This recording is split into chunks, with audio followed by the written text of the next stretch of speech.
আপনারা এখন দেখছেন সনাতন মিডিয়া প্লাস।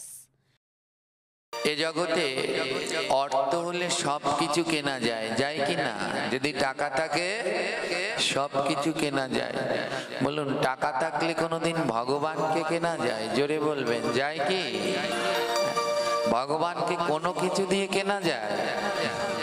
ভগবানকে কোনো কিছু দিয়ে কেনা, কিন্তু ভাগবত বললেন কেনা যায়। টাকা পয়সা দিয়ে সব কিছু কেনা যায়, কিন্তু ভগবানকে কেনা যায় না। কিন্তু ভগবান বললেন আমাকেও কেনা যায়। বলে কি দিয়ে তোমায় কেনা যায়? এই শ্লোক তাই বললেন, তুলসী দলে মাত্র না জল চুলুকে নেব। ভগবান বললেন আমাকে যদি কেউ একটা তুলসী পাতা দেয় আর সঙ্গে একটু জল, কতটুকু? চুলুকে নেবা মানে এক গন্ডুস, এই যে হাত। বললে কেউ যদি আমায় এতটুকু জল আর তার সাথে একটা তুলসী পাতা দেয়, বিক্রি নিতে সমাত্মা নেবা ভক্ত ভক্ত বৎসল্যা। বলে আমায় একটা তুলসী পাতা আর এক গন্ডুস জল দিলে আমি চিরদিনের জন্য ওই ভক্তের কাছে বিক্রি হয়ে যাই।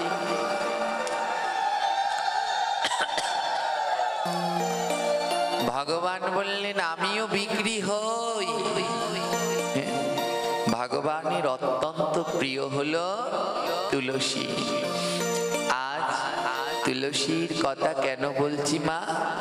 আজ হলো তুলসী এবং নারায়ণের বিবাহ তিথি। এই তিথিতে, এই উত্থান একাদশী তিথিতে নারায়ণের সঙ্গে তুলসীর বিবাহ হলে, তো আজ সেই পরম পবিত্র তিথি। গ্রহন্ত বললেন এই উত্থান একাদশী তিথিতে নারায়ণ এবং তুলসীর বিবাহ কথা কেউ শ্রবণ করলে দানের মধ্যে শ্রেষ্ঠ দান হলো, আমরা বলে থাকি কন্যাদান। বললেন 1 কোটি কন্যাদান করলে যেই পুণ্য লাভ করা যায়, আজকের এই পবিত্র দিনে তুলসী এবং নারায়ণের বিবাহ কথা শ্রবণ করলে সেই পুণ্য অনায়াসে লাভ করা যায়। আজ হলো সেই পরম পবিত্র তিথি। তো ভগবান বললেন আমিও বিক্রি হই। কখন? যদি কোনো ভক্ত ভক্তি ভরে আমায় একটু তুলসী আর জল দেয়। দেখুন কথাটাই কি বললেন, ভক্তব্য ভক্ত বাৎসল্য। দিলেই হবে না, কিসের সাথে দিতে হবে?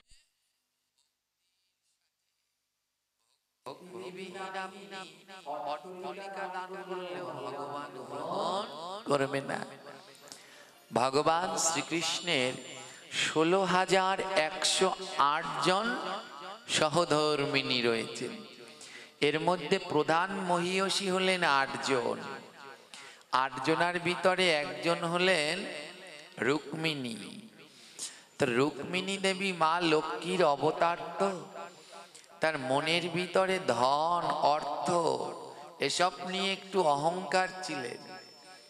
একদিন নারদের সাথে তার ধন সম্পদ, রুক্মিণী বললেন আমার কোনো কিছুর অভাব নেই, এ জগতে ধন সম্পদ কোনো কিছুর আমার অভাব নেই, যে যা চাইবে আমি তাই দিতে পারি।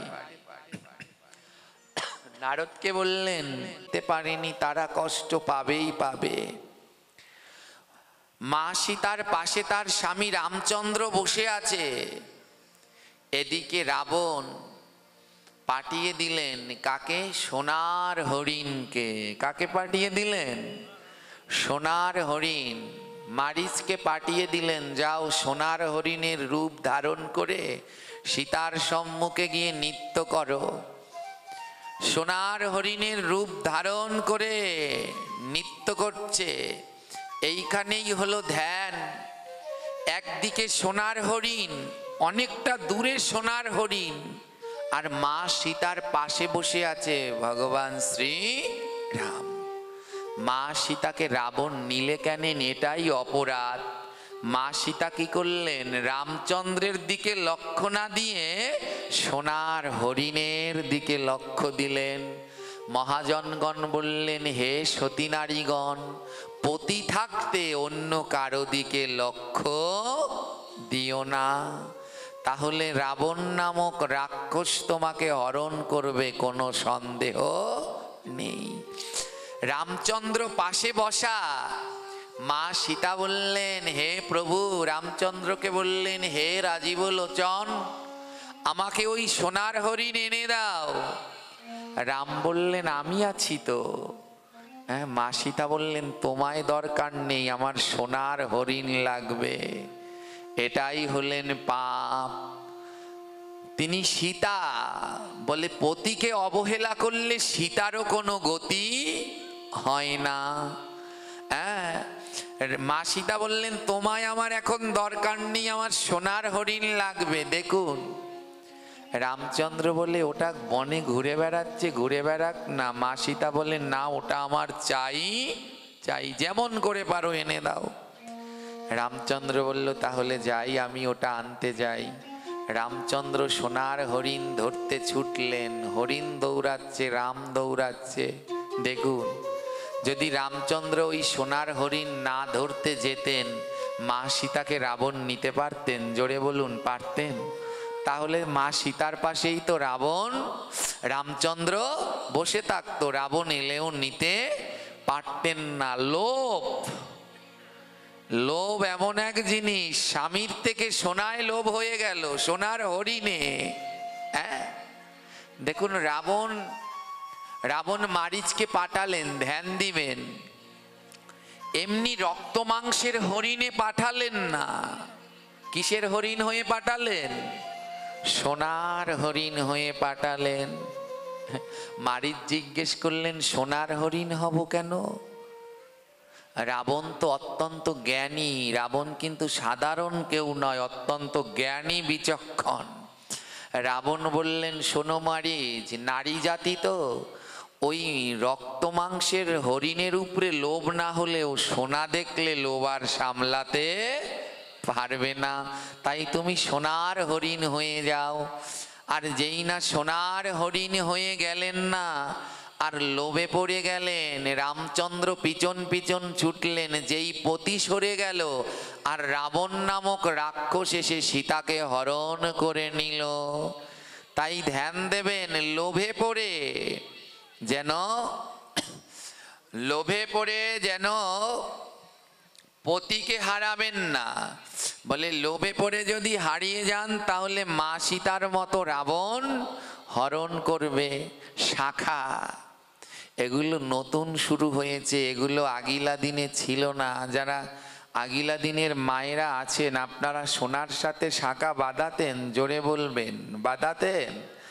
এখন এগুলো নতুন হয়েছে, স্বর্ণের সাথে। বলে, শাখা ওটা তোমার প্রতীক, সতী নারীর 3 প্রতীক, সিঁদুর, শাখা, নোয়া, এই 3টি। হ্যাঁ, হস্তের ভূষণ হলো 3টি, শাখা, পলা, নোয়া। বলে, এর সাথে অন্য কিছুর তুলনা করতে যেও না। ওই যে শাখার সাথে স্বর্ণ পড়ছেন, স্বর্ণ ঐশ্বর্য, আর শঙ্খ মাধুর্য, একটা তেল আর একটা জল, দুটোকে মিশানো যায় না। যদি মিশাতে যাও, হিতে বিপরীত হয়ে যাবে। তাই মা সীতার মতো সোনায় যেন লোভ হয় না। ওই স্বর্ণ নামক সোনায় যদি লোভে পড়ে যাও, তাহলে তোমাকে রাবণ বনবাসে নিয়ে যাবে। আজ রুক্মিণী দেবীর অহংকার হয়ে গেল, আরে আমার তো ধনের কোনো অভাব নেই। ধনের গৌরবে গোবিন্দকে দান করে দিয়ে দিলেন, নিয়ে যাও গোবিন্দকে। নারদ নিয়ে রওনা দিয়েছেন, তোমায় নিয়ে আবার গরু চড়াবো। যেই না বলেছে গরু চড়াবো, রুক্মিণীর টনক নড়ল, এ কি করলাম, আমার স্বামীকে দিয়ে দিলাম। রুক্মিণী গিয়ে আগলে দাঁড়িয়েছে, দাঁড়াও নারদ, নিও না, পতি ছাড়া থাকতে পারবো না, আমার স্বামীকে ফিরিয়ে দাও, ফিরিয়ে দাও।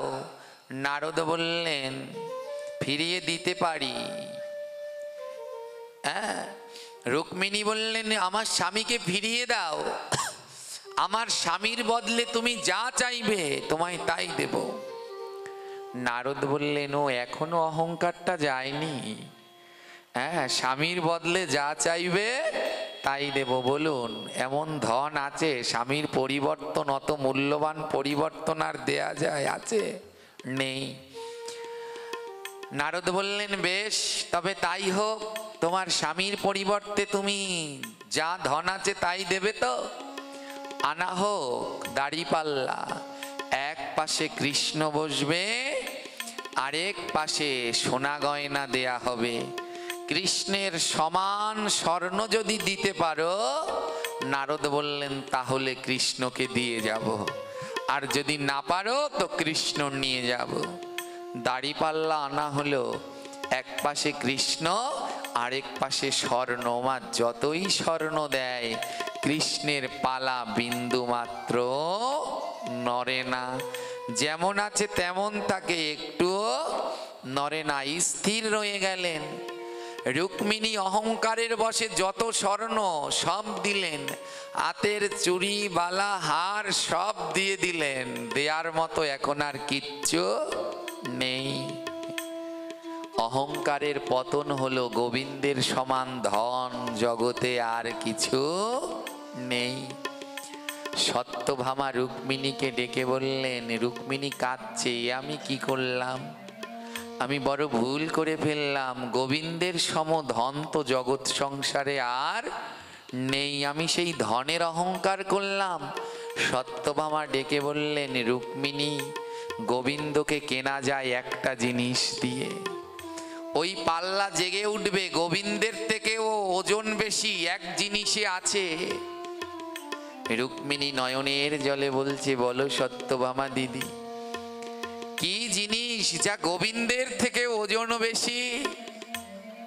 সত্যভামা বলে, তুলসী পত্র। একটি তুলসী পত্র নিয়ে যেই পালায় গোবিন্দ আছে তার পাশের পালায় দিয়ে দাও। এত স্বর্ণ দিলে পালা জাগলো না, কিন্তু একটি তুলসী পাতা দিয়ে দাও, দেখে নাও একটা তুলসী পত্রের কত ক্ষমতা। যেই না পাশের পালাটায় তুলসী পত্র দিল, অমনি ভগবান আমার জেগে উঠলেন।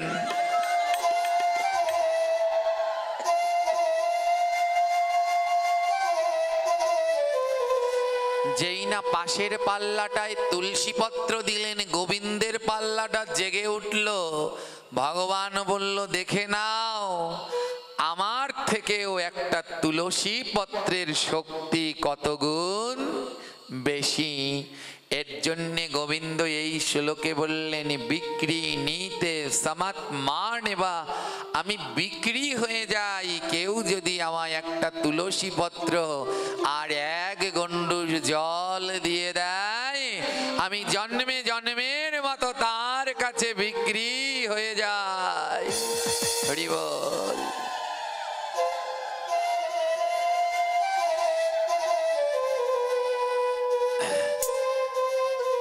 তাই গোবিন্দের বড় প্রিয় হলো তুলসী। এই তুলসীর জন্ম কোথা থেকে? একবার ব্রহ্মবৈবর্ত পুরাণের প্রকৃতি খণ্ডে ইহার উল্লেখ রয়েছে। দেবর্ষি নারদ ভগবান শ্রী বিষ্ণুর কাছে জানতে চাইলেন, প্রভু, তুলসী তোমার এত প্রিয় কেন, এর জন্ম বৃত্তান্ত কি? ভগবান শ্রী বিষ্ণু বললেন, দক্ষ সাবীর্ণ নামে মনু ছিলেন, তিনি ভগবান বিষ্ণুর অংশজাত ছিলেন। এই ধর্ম সাবীর্ণর ছেলে ছিল বিষ্ণু সাবীর্ণ, তার ছেলে দেব সাবীর্ণ, দেব সাবীর্ণের ছেলে রাজ সাবীর্ণ, এবং দেব সাবীর্ণের ছেলে ছিলেন বৃষধ্বজ রাজা। এই বৃষধ্বজ রাজা শিবের পুজো করতেন। তিনি তার রাজ্যে লক্ষ্মী, সরস্বতী, সমস্ত দেবদেবীর পুজো নিষেধ করলেন। এমনকি শিবাদি পঞ্চদেবতার পুজো নিষেধ করলেন, শুধু শিব পুজো করতেন।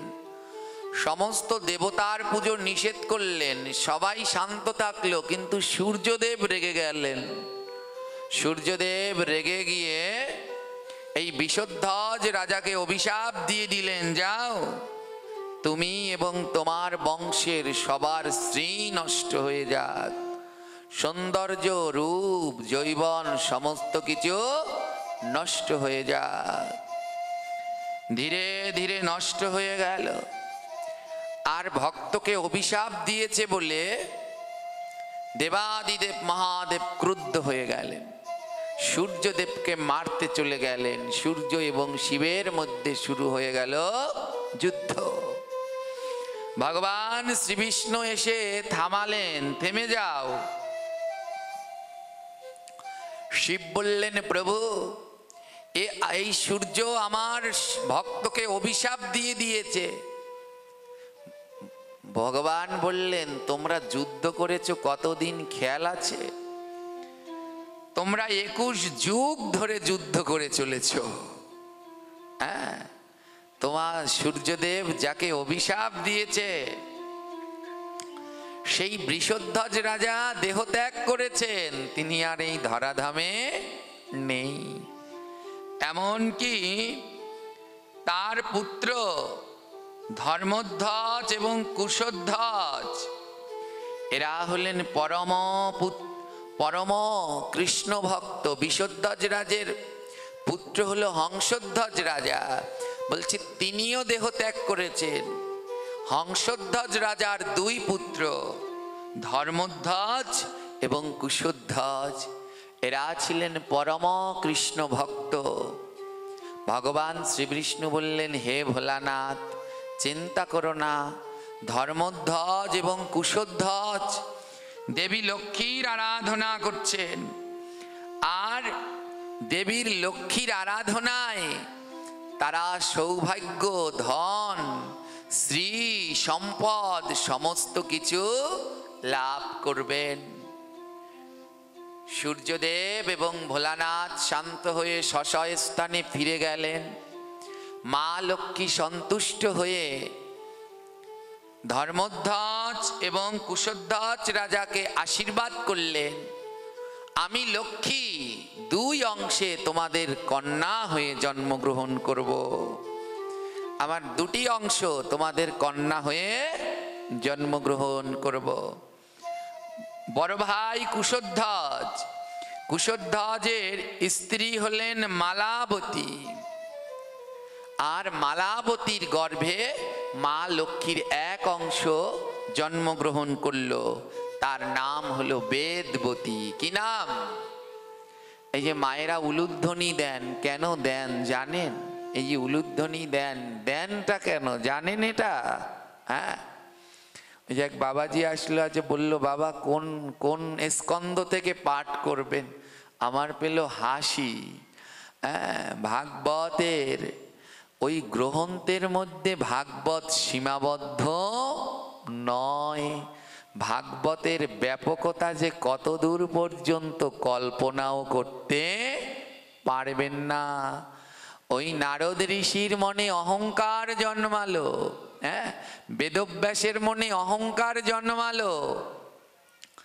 গোবিন্দের কথা ও তো আমি 4 লাইনের মধ্যে লিখে দেব, 4 লাইনের মধ্যে গোবিন্দের কথা লিখে দেব।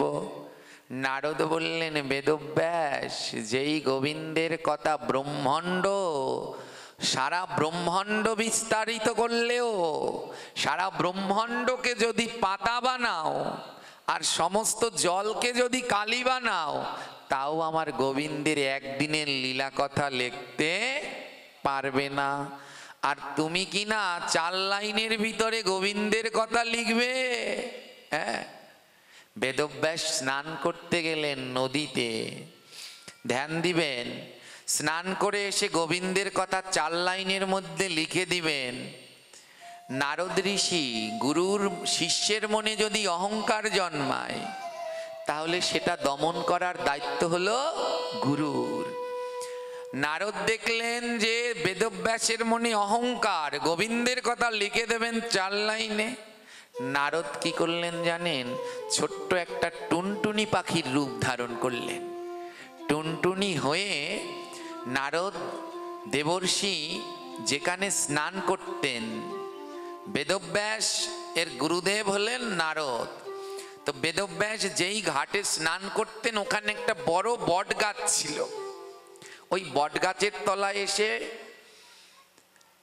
বেদব্যাস বসতেন।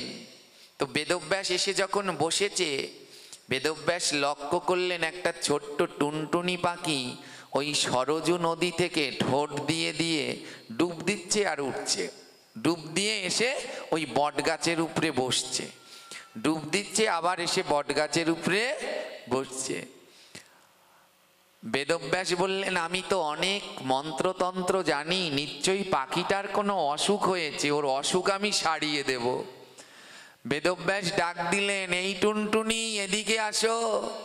টুনটুনি এসে প্রণাম করে বলছেন, বলুন মহর্ষি, বলুন কি বলবেন?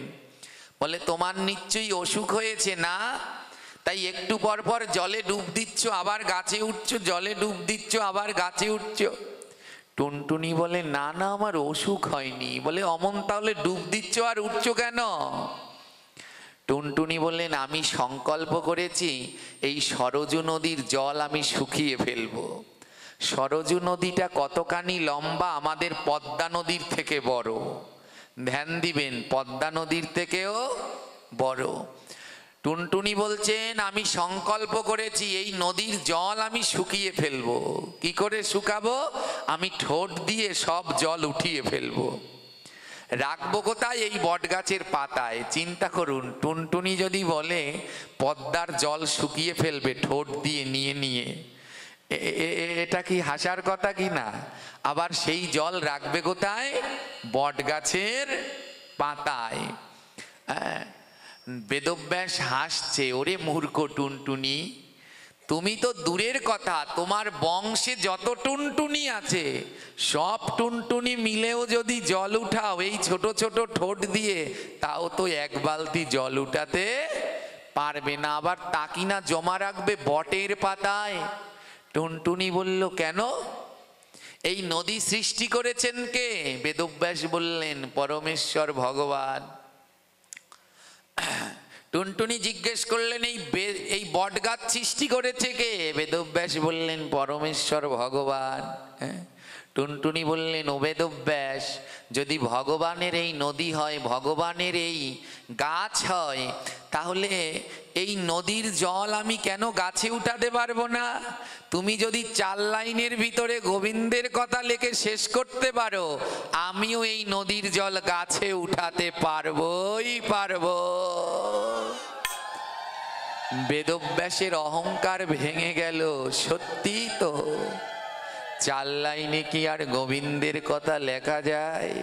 হ্যাঁ, শুরু করলেন লিখতে, 12 স্কন্ধ লিখে ফেললেন। বলে, এতেও গোবিন্দের কথা শেষ করা যাবে না। 18 খান পুরাণী তারই রচনা, সবই গোবিন্দের কথা। এই যে পাঠ শুনতে এসেছেন, এর নাম কি? শ্রীমদ ভগবত।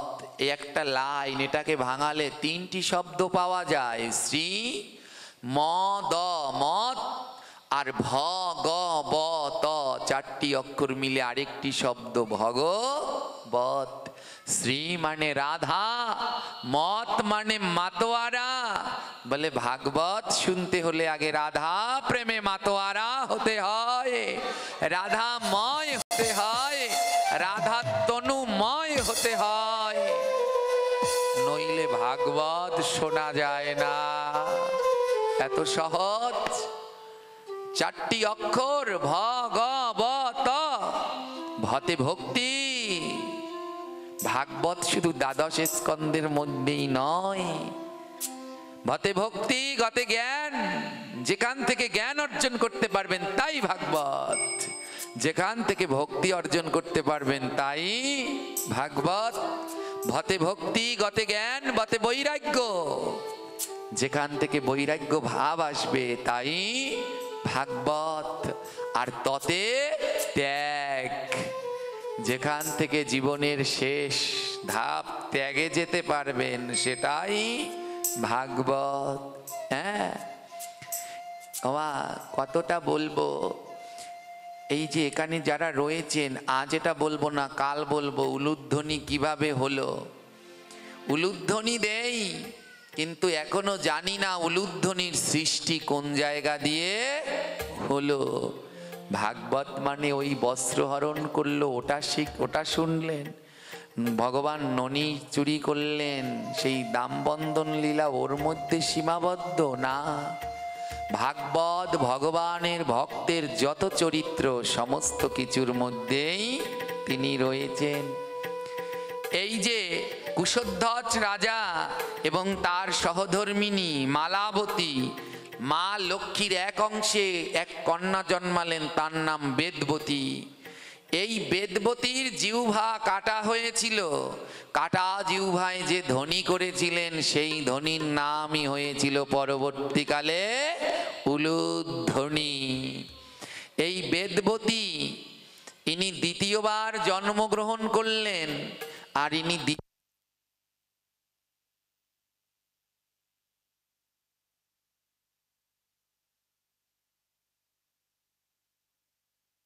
সীতা, রামচন্দ্রের পত্নী।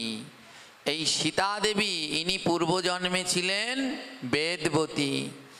কুশধ্বজের যে আরেক ভাই, ছোট ভাই ধর্মধ্বজ, এই ধর্মধ্বজের সহধর্মিণীর নাম হলো মাধবী। ধর্মধ্বজ এবং মাধবীর গর্ভে মা লক্ষ্মীর আরেক অংশ জন্মগ্রহণ করেন। মা লক্ষ্মীর আরেক অংশ জন্মগ্রহণ করেন, তার নামই হলো তুলসী। হ্যাঁ, তো মা লক্ষ্মীর দুই অংশ জন্মগ্রহণ করেন, একজন হলেন বেদবতী, আরেকজন হলেন তুলসী। ধর্মধ্বজের কন্যা তুলসী আর কুশধ্বজের কন্যা হলো বেদবতী। তাহলে তুলসী কার অংশ? মা জোরে বলবেন, তুলসী কার অংশ? কার অংশ? মা লক্ষ্মীর অংশ। বলে তুলসী আর মা লক্ষ্মী আলাদা নয়, মা লক্ষ্মীরই একটা অংশ হলো তুলসী। কিন্তু জানি না কোথা থেকে আপনারা এগুলো পান। বলেন কি, লক্ষ্মী পুজোয় তুলসী পাতা লাগে না। মা লক্ষ্মীরই তো অংশ তুলসী, মা লক্ষ্মীর থেকেই সৃষ্টি হলেন তুলসী দেবী। যে ভোগ যাই রান্না করুন, ভোগের উপরে তুলসী পত্র না দিলে তা কোনোদিন প্রসাদ হয় না। লক্ষ্মী পুজো দেয় কিন্তু তুলসী পাতা দেয় না, বলে লক্ষ্মী পুজোয় তুলসী পাতা লাগে না। তা ওই ভোগের উপরে যদি তুলসী পাতা না দেন তাহলে ওটা প্রসাদ হলো কি করে? হ্যাঁ, এই ধর্মধ্বজ রাজার কন্যা হলেন দেবী তুলসী। তুলসী তার নাম হলো কেন? যখন মাধবীর গর্ভে এই কন্যা, মা লক্ষ্মীর কন্যা জন্মগ্রহণ করলেন, মা লক্ষ্মীর এক অংশ জন্মগ্রহণ করলেন কন্যা হয়ে, তার এত সুন্দর অপূর্ব রূপ ছিল যেই রূপের কোনো তুলনা মেলে না। এত সুন্দর তার তুলনীয় রূপ, রূপের কোনো তুলনা মেলে না। তার জন্যে তার নাম রাখা হলো তুলসী। আমার শ্রী গুরুদেব বলতেন, কোনো বাড়িতে গিয়ে যদি ভক্ত চিনতে যাও, এই বাড়িতে কোনো ভক্ত বাস করে কি না, তাহলে সবার আগে গিয়ে ওই বাড়ির তুলসী গাছের দিকে তাকাবে। যে এই বাড়িতে কোনো কৃষ্ণ ভক্ত আছে কিনা সেটা জানতে হলে সবার আগে তাকাবে ওই বাড়ির তুলসী গাছের দিকে। বলে যেই বাড়িতে গিয়ে দেখবে তুলসী গাছ উজ্জ্বল স্বচ্ছ, তুলসী গাছ সতেজ, মনে রাখবে ওই অঙ্গনে অবশ্যই কোনো না কোনো কৃষ্ণ ভক্ত আছে। আর যেই বাড়িতে গিয়ে দেখবে তুলসী যায় যায় হীন, এমন দুর্বল অবস্থা, তাহলে বুঝে নেবে ওখানে বোধহয় কেউ নেই। তুলসী হলেন ভক্তের দেবী, তার আরেক নাম হলো বৃন্দা। ভগবানকে পতিরূপে লাভ করার জন্য কঠোর তপস্যা করলেন। সহস্র হাজার বছর ধরে বৃন্দা তপস্যা করতে লাগলেন। সহস্র হাজার বছর পরে ভগবান সন্তুষ্ট হয়ে দর্শন দিলেন। বৃন্দা, তুমি এতটা বছর ধরে এখানে তপস্যা করলে? বলল, হ্যাঁ প্রভু। কি চাই? তোমায় পতিরূপে পেতে চাই। বলে, এ জন্মে হবে না, পরজন্মে। হ্যাঁ, বৃন্দা যে স্থানে বসে তপস্যা করলেন, বৃন্দার নাম অনুসারে তার নাম হয়ে গেল বৃন্দাবন। যে বৃন্দাবনে সবাই দর্শনে যান, ওটা বৃন্দা তপস্যা করে ওই বনকে পবিত্র করে দিয়েছে, তার জন্য ওর নাম হয়ে গেল বৃন্দাবন। ব্রহ্মা বললেন, ভগবানের এক অংশ অভিশপ্ত হয়ে ধরাধামে দৈত্যকুলে জন্মগ্রহণ করেছেন। সুদামাকে শ্রীমতী রাধারানী অভিশাপ দিয়েছিলেন, যাও দৈত্যকুলে জন্ম হও, শঙ্খচূড় নামক দৈত্য হয়ে যাও। শঙ্খচূড় নামক দৈত্য হয়ে গেলেন সুদামা। ব্রহ্মা বললেন, এই জন্মে তোমার সুদামার সাথেই বিবাহ হোক। হ্যাঁ, কিন্তু তুলসী বললেন, আমি গোবিন্দ ছাড়া অন্য কারো সেবাই লাগবো না। সুদামার শঙ্খচূড় দৈত্যের আশীর্বাদ ছিল যে যতদিন তার স্ত্রী তুলসী সতী থাকবে, কোনো পুরুষ তাকে স্পর্শ না করবে, ততদিন পর্যন্ত শঙ্খচূড়কে কেউ মারতে পারবে না। শিবের সাথে শঙ্খচূড়ের কঠিন যুদ্ধ শুরু হলো। শঙ্খচূড়কে কেউ বধ করতে পারছে না, কারণ তুলসী এমন সতীসাধ্যী নারী। ওই যে বললাম, সতীর গুণে পতি বাঁচে। হ্যাঁ, তাই তুলসীর এমন সতীত্ব যে শঙ্খচূড়কে কেউ বধ করতে পারছে না। যেই যাচ্ছে তুলসীর সতীত্বের তাপে পুড়ে ভস্ম হয়ে যাচ্ছে, তখন নারায়ণ গেলেন। নারায়ণ শঙ্খচূড়ের রূপ ধারণ করে তুলসীকে স্পর্শ করলেন। যেই না স্পর্শ করলেন, বলল, কোনো পুরুষের স্পর্শ পেলেই আমার সতীত্ব নষ্ট হবে। যেই না নারায়ণ হস্ত দ্বারা তুলসীকে স্পর্শ করলেন শঙ্খচূড়ের রূপ ধারণ করে, সঙ্গে সঙ্গে ভোলানাথ শঙ্খচূড়কে বধ করলেন। একজনে খবর নিয়ে আসলো শঙ্খচূড় বধ হয়েছে। তুলসী বললেন, আমার স্বামী যদি রণক্ষেত্রে বধ হয়, তাহলে একে নিশ্চয়ই কোনো মায়াবী। তুলসী গোবিন্দকেই পতিরূপে পেতে চায়। সঙ্গে সঙ্গে অভিশাপ দিয়ে দিলেন, তুমি যেই হও, আমি অভিশাপ দিলাম, তুমি পাথর হয়ে যাও, পাষাণ হয়ে যাও। সঙ্গে সঙ্গে নারায়ণ পাথর হয়ে গেলেন। হ্যাঁ, আর অভিশাপ দিলেন, তুমি যেই দেবতাই হও না কেন, চিরকাল এমন পাথর হয়ে থাকবে, আর আমি তুলসী তোমার মাথার উপরে থাকবো। হ্যাঁ, সঙ্গে সঙ্গে নারায়ণ পাথর শিলা হয়ে গেলেন। ওমা দেখেছেন, নারায়ণ কিসের হয়? শিলার। এই যে আমরা যে ঘরে আছি, এ ঘরে নারায়ণ আছে, পাথর শিলা হয়ে গেলেন। হ্যাঁ, অভিশাপ দিলেন, আমি তোমার মাথার উপরে থাকবো। যখন তুলসী, ওই যে ক্রোধ হলে আর কোনো কিছু ধ্যান থাকে না, যখন হুঁশে ফেললেন, দেখলেন যার আরাধনা করে, যেই গোবিন্দের আরাধনা করে, তাকেই অজান্তে অভিশাপ দিয়ে দিলেন। তুলসী ক্ষমা চাইতে শুরু করলেন, হে ভগবান, হে গোবিন্দ, আমি তো তোমারই আরাধনা করি, আর অজান্তে তোমায় অভিশাপ দিয়ে দিলাম, আমায় ক্ষমা করে দাও। ভগবান বললেন, আর হবে না, মুখ থেকে যখন বেরিয়ে গেছে, ও কথা আর ফিরিয়ে নেওয়া যাবে না। নারায়ণ হয়ে গেলেন শিলা। তুলসী বললেন, বেশ প্রভু, নারায়ণ রূপে আমি তোমার মাথায় থাকব, কিন্তু কৃষ্ণ রূপে তোমার অন্য অন্য যত রূপ সব রূপে আমি তোমার চরণে থাকব। এই তোমার কাছে আমার প্রার্থনা, যেন ওই চরণে আমি সদা সর্বদা থাকতে পারি।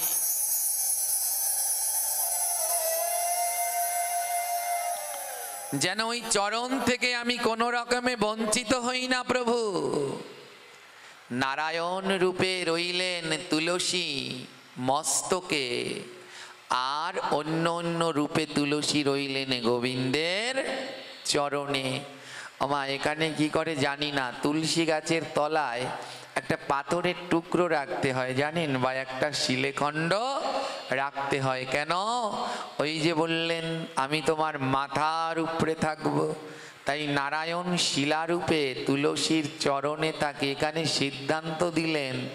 ভগবান বললেন, এটা কেন করলেন? ভগবান বললেন, আমি ভক্তকে এত ভালোবাসি, তার সাক্ষী হলো তুলসী, তার চরণ তলে নারায়ণ রূপে রয়ে গেলাম।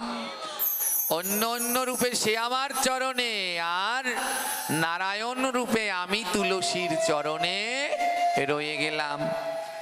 তুলসী বললেন, হে ভগবান, আমি মহা পাপ করেছি, আমি আর এই দেহই রাখবো না। তখন ভগবান বলল, যাও তুলসী, তোমার এই কেশ দিয়ে সৃষ্টি হবে বৃক্ষ। তুলসীর কেশ দিয়ে সৃষ্টি হলো তুলসী বৃক্ষ, আর তুলসীর দেহ থেকে সৃষ্টি হলো এক নদী, যার নাম গণ্ডকী নদী।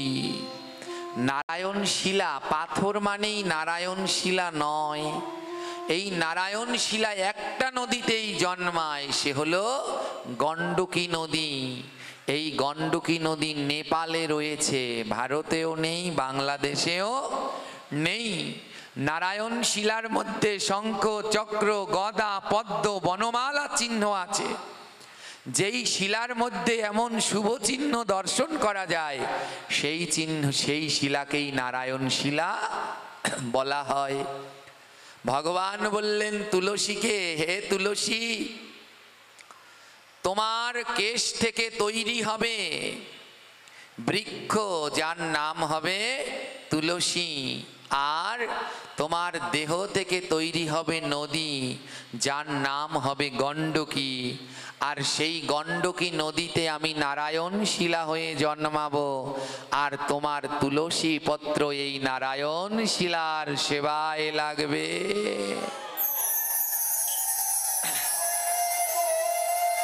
এইভাবে জগতে সৃষ্টি হলো তুলসী বৃক্ষ এবং নারায়ণ শিলার।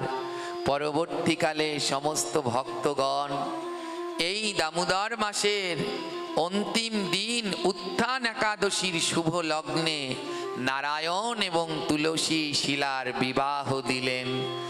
আজ হলো সেই পরম পবিত্র তিথি।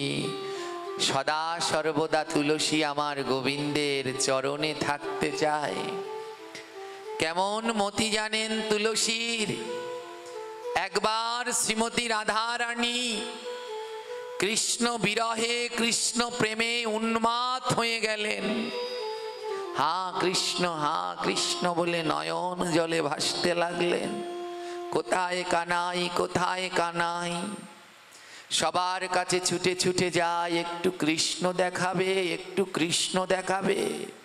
হ্যাঁ, এ জগতে যারা কৃষ্ণ নাম প্রেমে ডোবে, মা, তারা পাগল হয়ে যায় নামের গুণে। রাধারানী দাঁড়ে দাঁড়ে যাচ্ছেন, সখীদের কাছে গিয়ে বলছেন, একটু কৃষ্ণ দেখা না, একটু কৃষ্ণ দেখা না। সমস্ত সখীগণ বলে, এ জগতে একজনই কৃষ্ণ দেখাতে পারে, সে হলো তুলসী। তুলসীর কৃপা না হলে কোনোদিন গোবিন্দকে পাওয়া যায় না। যায় কি? তুলসীর মালা কণ্ঠে না ধারণ করলে গোবিন্দের কৃপা লাভ করা যায় না। মহাজন বললেন, তুলসীর হার নাহি গলে যার, বৃথা এ জনম গেল তার। যার গলে তুলসীর হার নেই বলে তারে জনমটা বৃথা চলে গেল। শ্রীমতী রাধারানী তুলসীর কাছে গিয়ে বললেন, তুলসী, তোমার মতো কৃষ্ণ এত ভালো কেউ বাসে না। তুমি যদি চাও কৃষ্ণ দিতে পারো, তোমার কাছে কৃষ্ণ বাধা। সবাই কৃষ্ণের চরণে থাকতে চায়, আর কৃষ্ণ তোমার চরণে এসে পড়ে রয়েছে। হে তুলসী, তুমি যদি কৃপা করো, কৃষ্ণ দেখাতে পারো। তুলসী বললেন, রাধে, আমি তোকে কৃষ্ণ দেখাবো, বিনিময় আমায় কি দিবি? আমি তোকে কৃষ্ণ দর্শন করিয়ে দেব, বিনিময় আমায় কি দিবি? রাধারানীর গলায় একটা হার ছিল, হারটির নাম গজমতির হার। হারের নাম কি মা? জোরে বলবেন, গজমতি হার। গজমতি হার কাকে বলে? গজ মানে হাতি। 1 লক্ষ হাতি দেহ ত্যাগ করলে তার মাথার মধ্যে একটি মতি মানে মুক্ত পাওয়া যায়। 1 লক্ষ হাতিতে পাওয়া যায় একটা গজমতির হার বানাতে 108টা মতি লাগে। তাহলে কয় লক্ষ হাতি লাগবে? 1 লক্ষ হাতি দিয়ে পাওয়া যায় একটা মতি। তাহলে 100টা মতি পেতে হাতি লাগবে কত? 100 লক্ষ। 108 লক্ষ হাতি দেহ ত্যাগ করলে তা দিয়ে একটা গজমতির হার তৈরি করা যায়। চিন্তা করুন গজমতির হার কত দুর্লভ।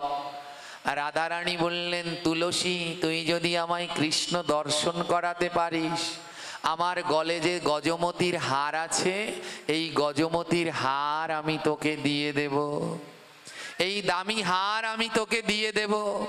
তুলসী দুটি নয়নের জলে বলছে, রাধে, আমি তো কাঙাল দীনহীন ভিখারি। এত দুর্লভ গজমতির হার আমি কোথায় নিয়ে রাখবো? এ হার নিয়ে রাখার তো আমার জায়গা নেই। 108 লক্ষ হাতি দেহ ত্যাগ করলে একটা হার হয়। এই এত দামি হার আমি কোথায় নিয়ে রাখবো? তুলসী বলে, রাধে, তুই আমায় কি হার দিবি আবার একটু বলতো। রাধারানী বললেন, গজমতি হার। তুলসী বললেন, আগেও নেব না, পরেও নেব না, মধ্যের অংশটুকু নেব। রাধারানী বললেন, বুঝলাম না। তুলসীর 2 নয়নে জল ঝরছে, বলে, আমি গজও নেব না, হারও নেব না। গজমতি হার, আমি গজও নেব না, হারও নেব না, আগেও নেব না, পরেও নেব না, মধ্যের অংশটুকু নেব। মধ্যের টুকুর নাম কি? মতি। তুলসী বললেন, আমি গজও নেব না, হারও নেব না, মতি নেব। রাধারানী বললেন, বুঝলাম না। রাধারানীর চরণে লুটিয়ে পড়ে তুলসী বললেন, রাধে রে, আমায় মতি দে। কোন মতি জানিস? আমায় ভক্ত চরণে মতি দে রে।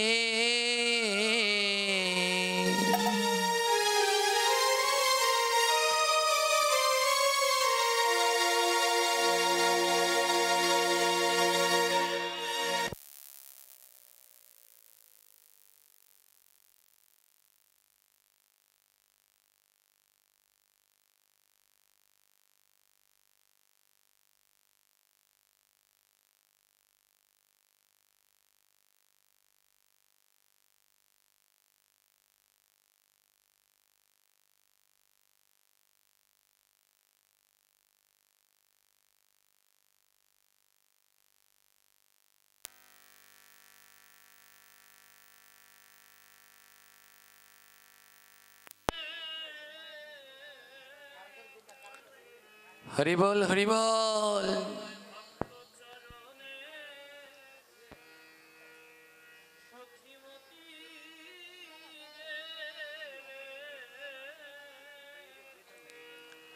আমায় ভক্ত চরণে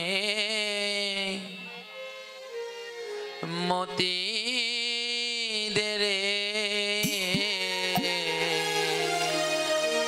আমায় ভক্ত চরণে মতি দে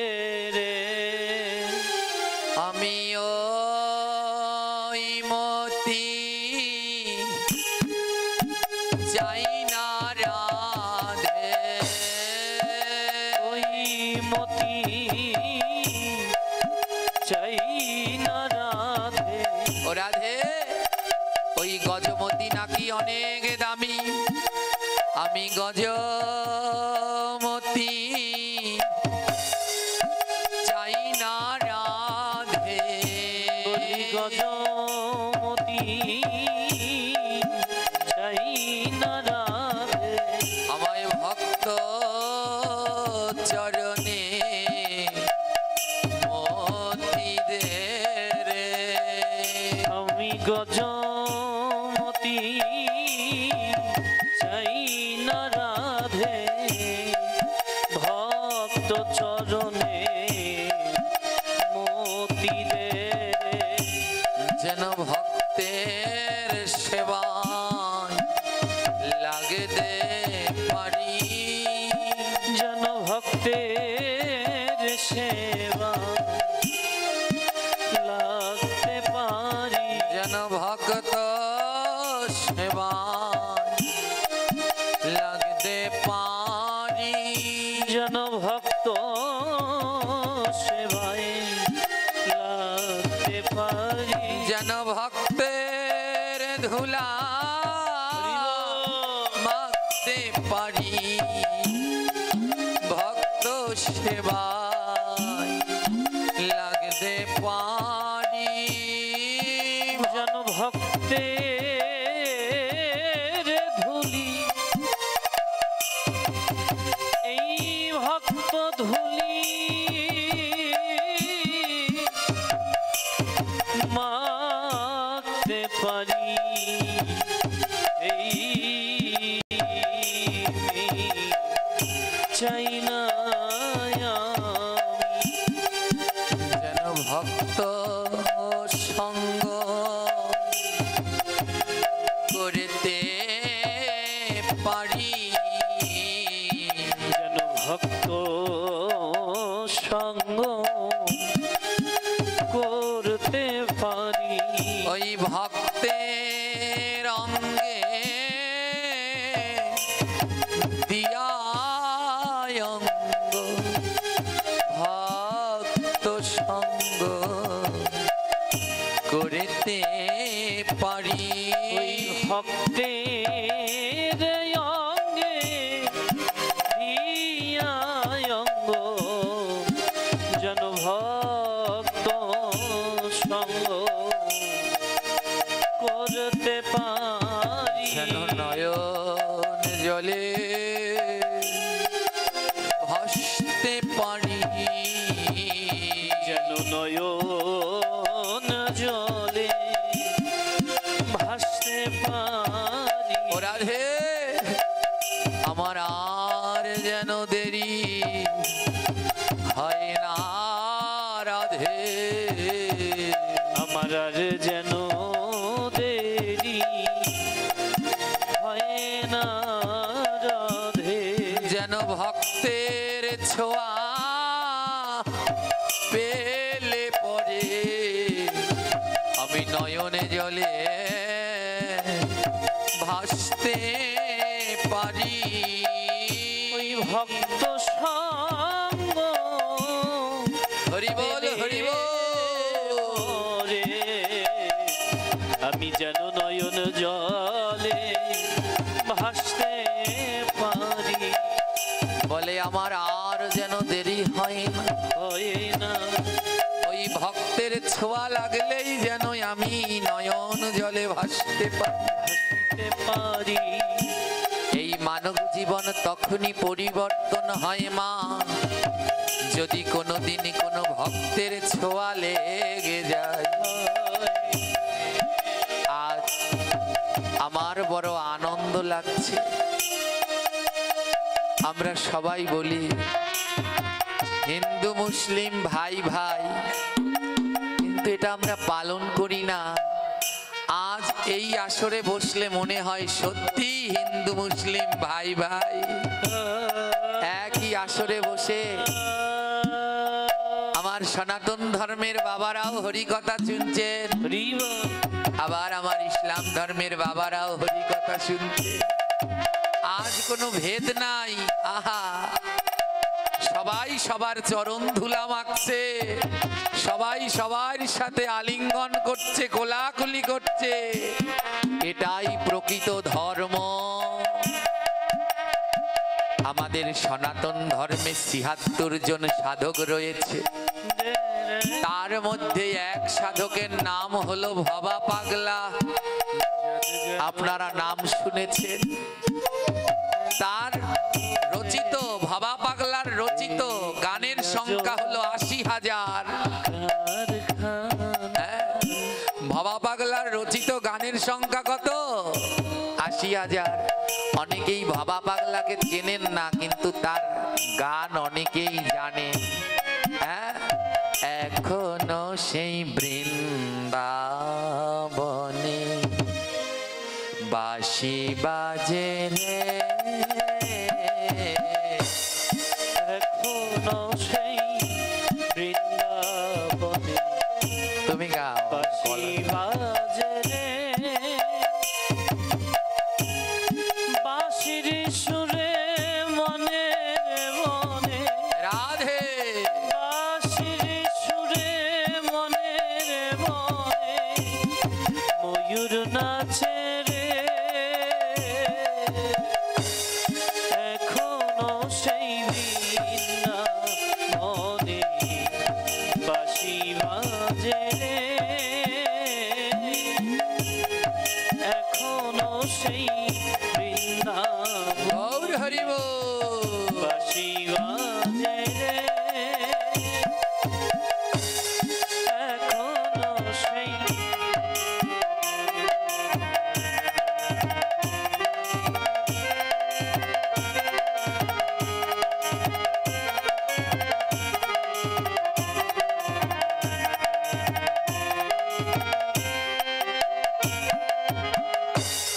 এখনো সেই গাভীগুলি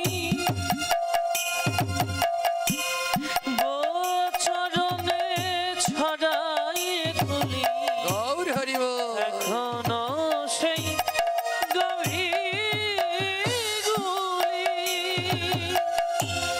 গোচরণে ছড়ায় ধুলি, সখার সনে কোলাকুলি, রাধে রাধে, সখার সনে কোলাকুলি কৃষ্ণ করে রে, এখনো সেই বৃন্দাবনে বাঁশি বাজে রে, এখনো সেই বৃন্দাবনে বাঁশি বাজে রে।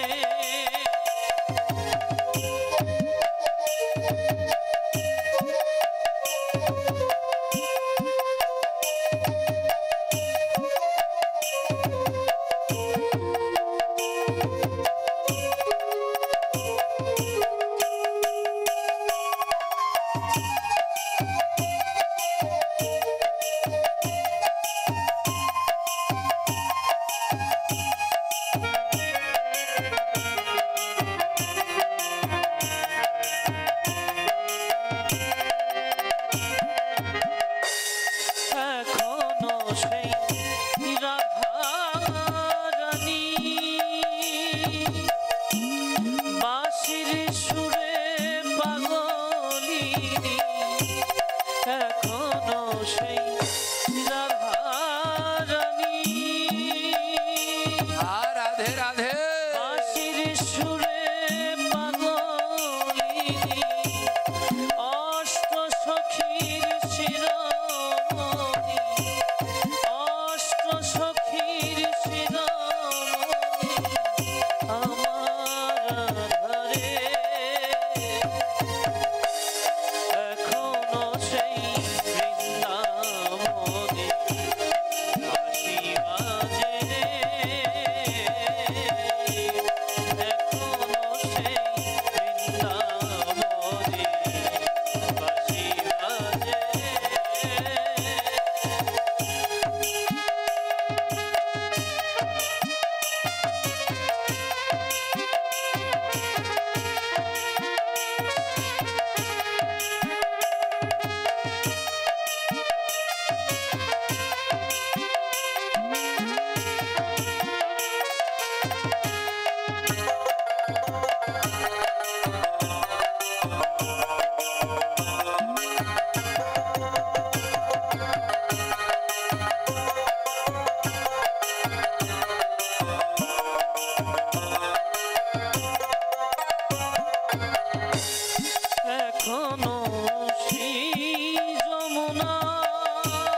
এখনো সেই বৃন্দাবনে বাঁশি বাজে রে,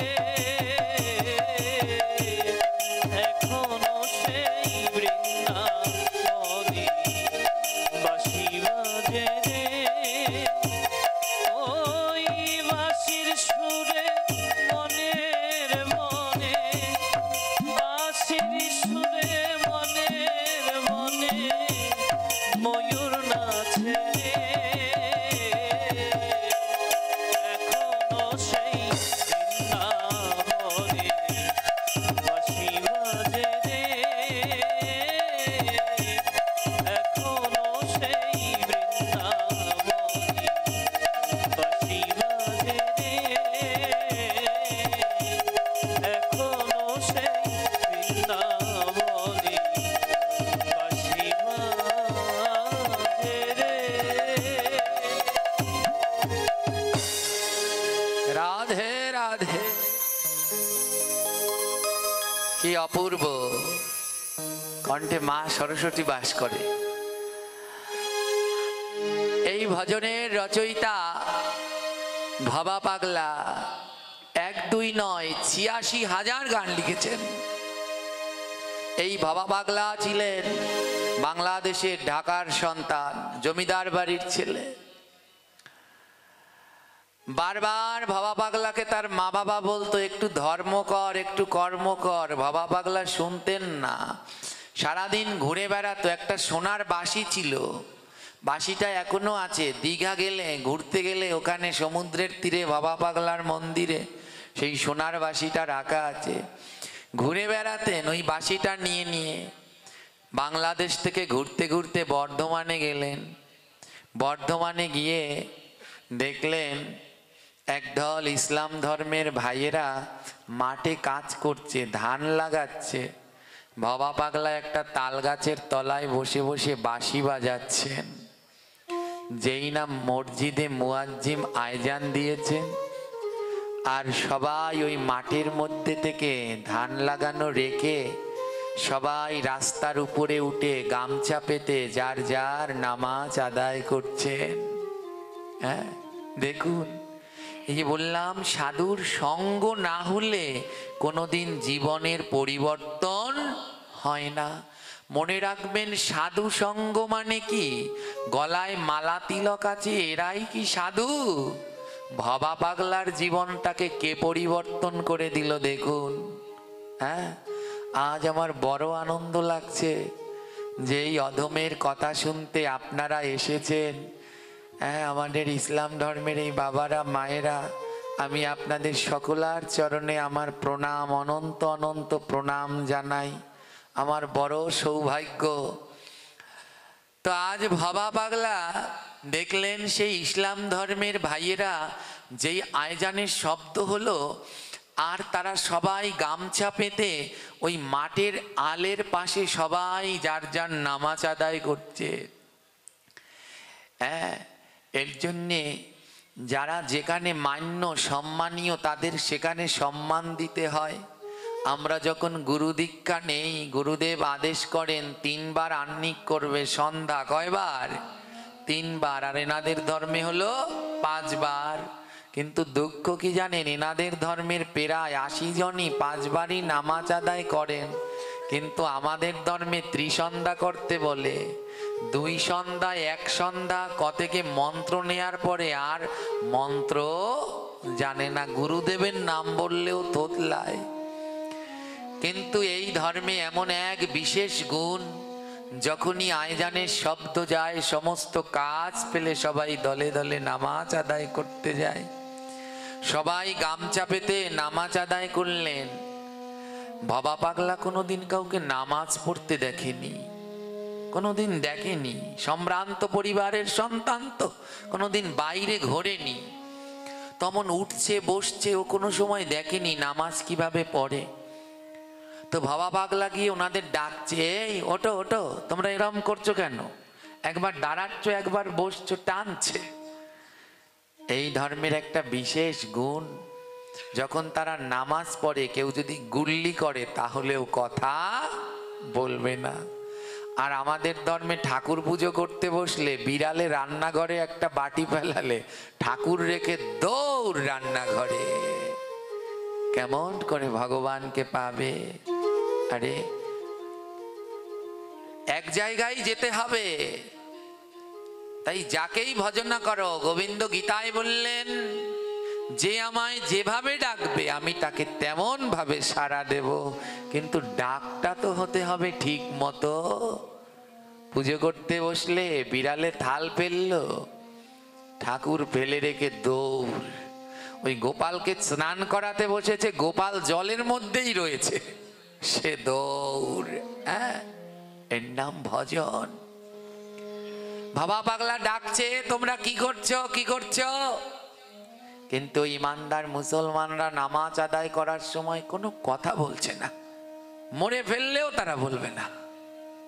এটাই হলো, এর জন্য কি বলছে? সত্য, সেবা, নীতি, ধর্ম, জীবনের এই চারি কর্ম। সদা সত্য বলো, সদা সর্বদা সেবা করো, নীতি ঠিক রাখো, নীতিতে যেন বেঈমানি করে দিও না। নামাজ আদায় করলেন, যখন তাদের নামাজ পড়া শেষ হলো তারা বলল, ও ভাই, এমন করে কেউ বিরক্ত করে, এমন করে কেউ টানাটানি করে, দেখো না দেখো না আমরা নামাজ আদায় করছি। তো ভাবা পাগলা তো জীবনে এটা দেখেনি কোনোদিন। ভাবা পাগলা বলে, এটা কি? ধুতি পরা দেখে তারা বুঝতে পারলেন যে হিন্দু বাড়ির ছেলে। ভাবা পাগলা ওরা বললেন, ইসলাম ধর্মের সেই ভাইয়েরা বললেন, তোমরা যেমন ভগবানের পুজো দাও, আরাধনা করো, এটা হলো আমাদের আল্লাহর ইবাদত, আমরা এমনি ভাবে আল্লাহকে ডাকি। তোমরা যেমন অর্চন করো, এটা হলো আমাদের ইবাদত, আমরা এটা এরকম ভাবে করি, পালন করি। ভাবা পাগলা বললেন, আমরা তো এটাকে বলি অর্চন করা, আপনারা কি বলেন? ওই ইসলাম ধর্মের ভাইয়েরা বলল, আমরা যে এতক্ষণ ধরে তুমি যে প্রক্রিয়াটা দেখলে, এর নাম হলো নামাজ। কি নাম? জোরে বলবেন। ভাবা পাগলা বললেন, কি বললে? আমি বুঝতে পারলাম না, কথাটা আরেকবার বলো। ইসলাম ধর্মের সেই ভাই বললেন, এর নাম হলো নামাজ। বাবা পাগলা বলল, আরেকবার বলো না। বলতেই লাগলো, নামাজ, নাম আজ, নাম আজ, নাম আজ, নাম কালকে নয়, নাম আজই করো। কালকের আশায় করে ফেলে রাখলে হতেও পারে, নাও পারে। ভাবা পাগলার বাবা মা এত চেষ্টা করলো সাধু বানানোর জন্য, পারলো না। বাবা পাগলার টনক নড়ে গেল, আহা কি শিক্ষা! ওই মাঠে রোদের মধ্যে কাজ করছে, নামটা পরেও করা যেত, কিন্তু করলেন না। আয়জান দিলেন আর এসে নামাজ আদায় করলেন। নাম আজ, ওটাকে কালকের আশায় ফেলে রাখা যাবে না। ছেড়ে দিলেন ভাবা পাগলা সমস্ত কিছু। আজ থেকে আমার নাম আমি করব, কালকের আশায় আর ফেলে দেব না। বেরিয়ে পড়লেন ভগবানের সন্ধানে, হয়ে গেলেন এক মরমী সাধক। খুঁজতে করলেন গোবিন্দের চরণ, রচনা করলেন ৮৬,০০০ সঙ্গী। রাধে রাধে সাধু বলে, সঙ্গ করো। তিলক মালা হলেই সাধু নয়। বাবা পাগলার জীবন পরিবর্তন করেছে। তার গলায় তিলক মালা ছিল না, কিন্তু সেই কথা শুনে বাবা পাগলা সাধু হয়ে গেল। দুই নয়নের জলে ভাসছে বাবা পাগলা। কি শিক্ষা দিলে গো! নাম আজই করতে হবে, নাম কালকের আশায় রাখা যাবে না। দুই নয়নের জলে ভাসতে ভাসতে রওনা দিলেন। কিছুটা দূরে যখন গেলেন, বলে, যারা আমায় এমন শিক্ষা দিল, আমি অন্ধকারে ছিলাম, আমি ভেবেছিলাম নাম করব বুড়ো হলে, কিন্তু শিখিয়ে দিল নাম আজই করতে হবে, কালকে নয়। বাবা পাগলা ছুটে গেলেন সেই ইসলাম ধর্মের ভাইয়েদের চরণে গিয়ে প্রণাম করলো, গো তোমরা তোমরা আমার অন্ধ নয়ন খুলে দিলে, আসো। বলে যাকে যাকে প্রেমালিঙ্গন করলে বোঝা যায় সেই হলো আসল গোবিন্দ। বলে আমার মনের ভিতরে অনেক ময়লা ছিল, তোমরা তোমাদের একটি কথায় আমার মনের ময়লা ধুয়ে গেল। বাবা পাগলা দুটি হাত বাড়িয়ে দিয়ে বলল, আসো না, একবার আমার বুকে আসো না। ইসলাম ধর্মের সেই ভাইয়েরা বলল, ঠাকুর আর তোমার মান যাবে, আমরা যে অন্য ধর্মের, ছুলে মান যাবে। বাবা পাগলা বলল, না, সবার উপরে মানুষ সত্য, তাহার উপরে নাই। আয় আয় আয় রে ভাই, একবার প্রেম আলিঙ্গন দিয়ে বদন ভরে যার যার ইষ্টের নাম গায়। আজবার কালে কি জাত ছিলে, যাবার কালে কি জাত হবে। আহা, বলি আজবার কালে কি জাত ছিলে, যাবার কালে কি জাত হবে। ফকির লালন বলে এই সংসারে মিছে শুধু ভাবনা, যাদ গেল যাদ গেল বলে গৌর হরি। কি আজব কারখানা, যাদ গেল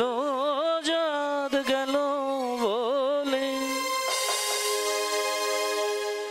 আজ বাবা পাগলার দুই নয়নে জল।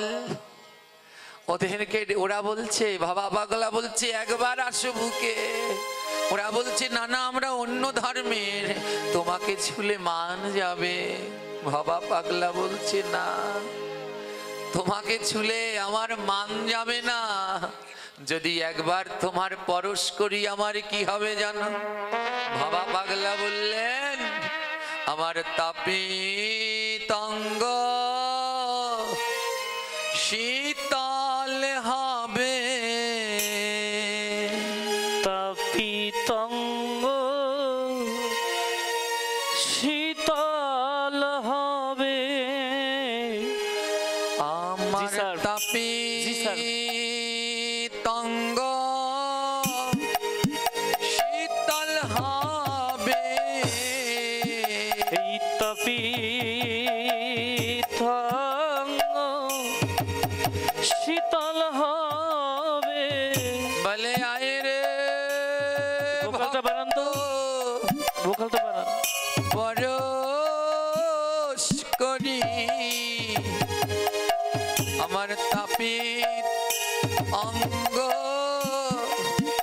শীতল হবে। বলি আয় রে ভক্ত, হরি বল হরি বল। পরশ করি তাপিত অঙ্গ শীতল হবে। ছাড়ি সকল ভেদা ভেদ ভাই। ওরে ছাড়ি সকল ভেদা ভেদ ভাই। বলে একবার তোরা বুকেতে আয়, ছাড়ি সকল ভেদা ভেদে ভাই। একবার তোরা বুকেতে আয় ভাই, ছাড়ি ভেদা ভেদ ভাই। বলে একবার ভক্তে পরশ করি। বলি একবার ভক্তে পরশ করি। বলে দুই নয়নে নাই প্রেম বাড়ি, একবার ভক্তে পরশ করি। বলি দুই নয়নে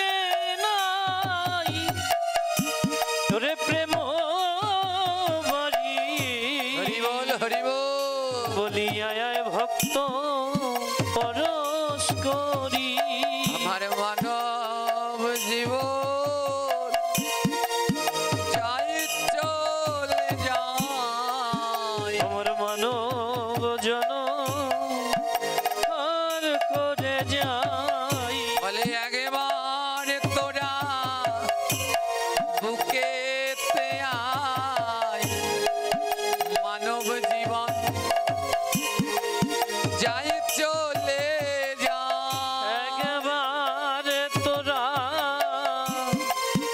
বুকেতে আয় মানব জন যায় চলে যায় তোরা দে দে আমায়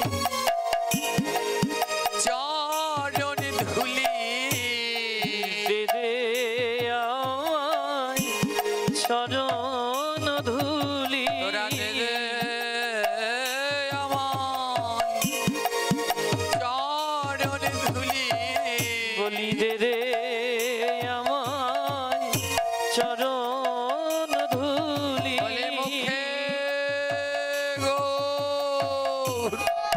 হরি বলি দে দে আমায় চরণ ধুলি আমি মুখে একবার হরি বলি দে আমায় চরণ ধুলি আজ তুলসী আমার শ্রীমতী রাধা রানীকে বলছে রাধা রে আমি ওই গজমতির হার চাই না চাই না আমি গজ চাই না মতি হার চাই না চাই না রে আমায় শুধু মতি দিয়ে দে সখী রে তবে কোন মতি জানিস আমায় ভক্তের চরণে মতি দিয়ে দিস ও রাধে আমার মনে যেন হিংসায় আসে না রাধে রে ক্রোধ আসে না সখী রে ওই ভেদাভেদ জ্ঞান আসে না আসে না গীতায় আমার গোবিন্দ বললেন তারাই আমার প্রকৃত ভক্ত ওরে যারা কুকুর চণ্ডাল বিড়াল ব্রাহ্মণ সবাইকে এক জ্ঞান করে বলে তারাই অন্তিম কালে পাবে মোরে অন্তিম কালে পাবে মোরে তারাই অন্তিম কালে পাবে মোরে অন্তিম কালে পাবে মোরে যারা সবার মধ্যে এক জ্ঞান করে অন্তিম কালে পাবে মোরে সবার মাঝে এক জ্ঞান করে অন্তিম কালে পাবে মোরে বলে তারাই তো পাবে মোরে বলি তারাই তো পাবে মোরে যারা সবার মধ্যে হরিব করে তারাই তো পাবে মোরে যারা সবার মধ্যে এক জ্ঞান করে উলুধ্বনি মায়েরা। তারাই তো আয়ে পাবে মোরে তারাই তো পাবে মোরে তারাই তো পাবে মোরে তারাই তো পাবে মোরে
কথায় আদ্যকার হরিকথা এখানেই আমরা বিশ্রাম দিতে চলেছি।